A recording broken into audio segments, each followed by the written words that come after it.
actividades que tengan o que impliquen contacto con niños, niñas y adolescentes. La respuesta me parece que está en el artículo 45 de la Constitución, que consagra el principio del interés superior de los niños, niñas y adolescentes, y creo que la Corte en esta ocasión debe ponerse del lado correcto de las víctimas y dejar de encubrir a los violadores, que es lo que ha hecho en estos La últimos días. Corte Constitucional le vuelve a poner otro candado y un freno a las consultas que hace el presidente de la República para su tan dichosa consulta popular que antes era en diciembre y ahora supuestamente es en noviembre. Hay muchísimas dudas. Tanto y tanto, ya le habían negado otras preguntas, pero el señor presidente insistió con 7 más, de las cuales ahora, en lo que ha analizado hasta el momento, le va negando la de asambleísta y su respectiva reducción. Otras le ha aprobado, como lo que es el trabajo por hora, pero con muchos delineamientos. Además, también están entrever las otras que están por ser analizadas. ¿Qué va a pasar? ¿Qué va a ocurrir aquí? La verdad, no lo sabemos.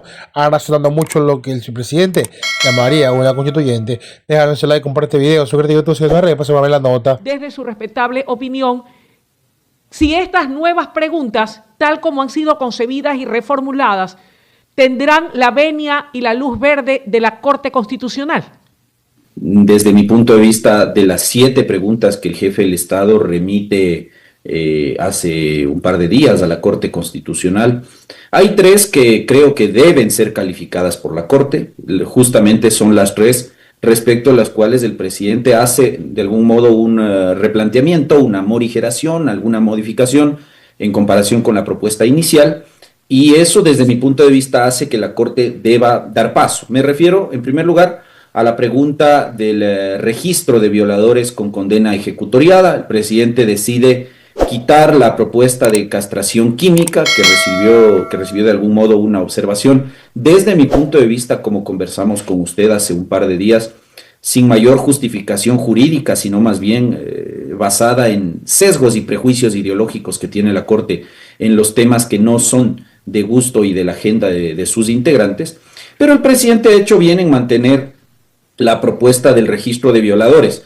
Espero que en esta tercera ocasión que este tema pasa a conocimiento de la Corte, haya por parte de la magistratura un ejercicio de mea culpa, de humildad, de reconocer que la Corte en este punto ha estado equivocada desde el año 2019, en que la Corte conoció por vez primera un tema similar, recuerde usted, a propósito de la aprobación de la ley Revas en la Asamblea Nacional, que ya buscaba la implantación de un registro de violadores. Esa ley fue vetada por el presidente Moreno por razones de constitucionalidad y desafortunadamente la Corte acogió esa objeción presidencial, indicando lo que le vuelve a indicar al presidente Noboa la semana pasada en el dictamen 725 RC, que es que para la Corte es más importante, para que quienes nos escuchan en buen romance y en un resumen muy sencillo, para la Corte pesa más el derecho a la no discriminación y a la no estigmatización de un pobrecito violador con condena ejecutoriada que los derechos de las víctimas de estos atroces delitos. Entonces creo que la Corte, ojalá esta sea la tercera la vencida,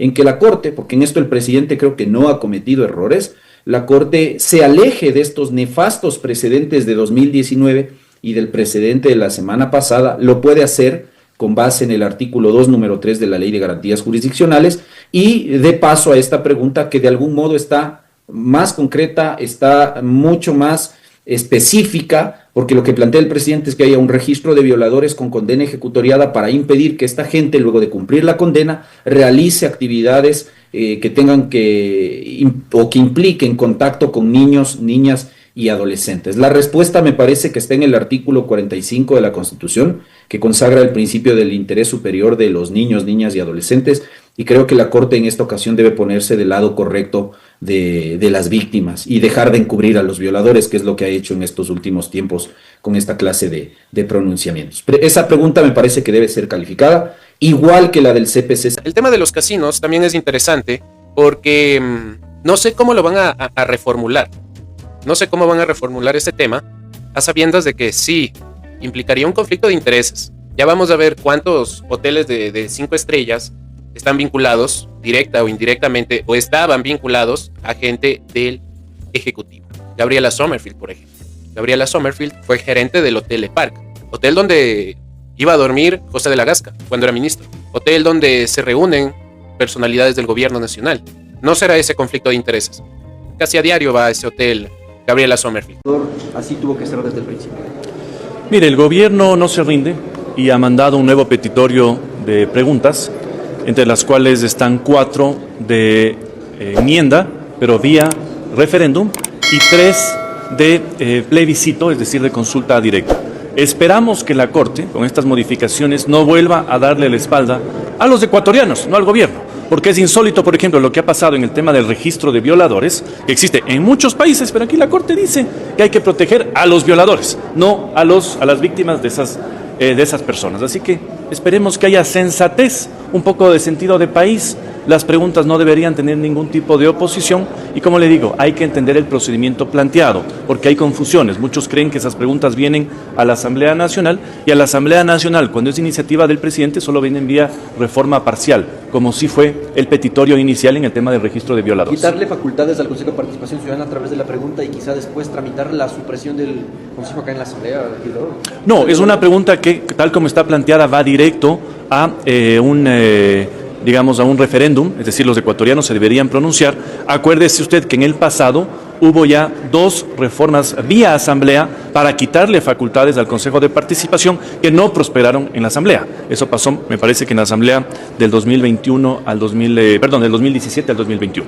Doctor, hablando de asambleístas, la Corte Constitucional le dijo sí a quitar el financiamiento a los partidos políticos dentro de la consulta, pero le dijo no a la reducción de asambleístas. ¿Cómo ve usted esa posición de la Corte Constitucional? A ver, la reducción de asambleístas es algo también, como prácticamente todo lo que sucede en este país, mediático.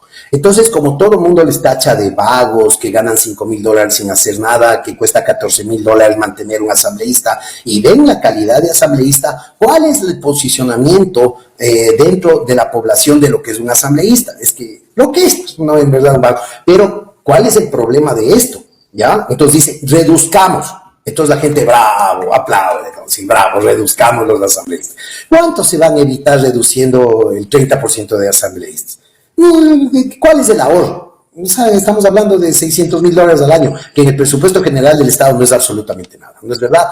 Y hay un problema político sumamente grave ahí, que se quita representación a población y comunidades que realmente necesitan representación. Entonces, no es que le van a quitar la representación a Quito o a Guayaquil o las provincias fuertes, sino que le van a quitar representación a provincias profundamente olvidadas, que incluso con esta pequeña representación no tienen nada, peor sin representación. Entonces, bueno, por un lado te dice, sí, te quito el presupuesto para campaña de los movimientos de los partidos políticos, pero por acá te dice, no, tenemos que mantener, justamente por lo que dice el doctor, el número de asambleístas en función de la representación. Entonces, no sé, es como un poco ambiguo, ¿no? A ver, lo que pasa es que hay que mirarlo con la óptica del análisis constitucional, ¿ya? Nosotros no analicemos, no debemos analizar los dictámenes de la Corte en base al marco político. No, eso es un error. Nosotros debemos manejar los análisis de la Corte Constitucional en base al análisis jurisprudencial constitucional basado en estricto derecho, ¿ya? Para eso está la Corte. La Corte no está para fallar o para dar el paso o para no dar el paso a cuestiones políticas. La Corte tiene que sacarse eso del análisis, tiene que sacarse eso del marco mental. A ellos no debe importarles el impacto político de la aprobación de una pregunta, de la calificación de una pregunta. No, a ellos no debe importarles el impacto político. A ellos debe importarles el apego de esa pregunta hacia lo que dice la Constitución, hacia lo que dice la Carta Magna, ¿no es verdad? Entonces el tema, a mí me parece bien que la Corte no analice políticamente las preguntas, a mí me parece bien que analice basados en el tema de derecho y de protección al marco constitucional.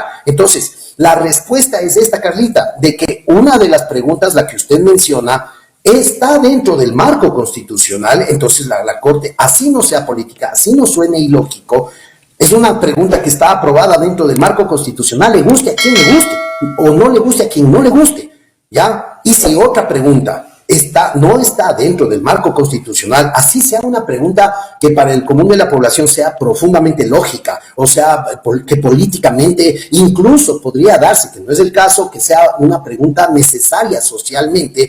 Si no es constitucional, la Corte tiene que decir que no, porque el análisis de ellos no es político, el análisis de ellos es constitucional y basado en derecho. Ahí está la El presidente Noboa se quedaría sin pan y ni pedazo con lo que son estas preguntas ante la Corte Constitucional, que se ha puesto bien severa, y eso es importante y hay que destacar, porque no puede pasar cualquier cosa como ya lo hicieron anteriormente con algunas consultas mañosas, las cuales se aprovecharon del pueblo. Y aquí una vez más, estas tipos de consultas van a ser analizadas. Y sí, ya se ha ratificado hace muy poquito que el presidente envió ya la pregunta para lo que es una asamblea constituyente. Esperemos ver qué pasa con eso, pero igual te daremos más detalles en un próximo video que estamos preparando para que tú conozcas qué me va a pasar con todo esto de las consultas. Por ahora hasta aquí dejamos este reportaje importantísimo. Que nos regales ese like, que comentes, que compartas y te suscribas al canal de YouTube. Con esto nos vemos, hasta la próxima.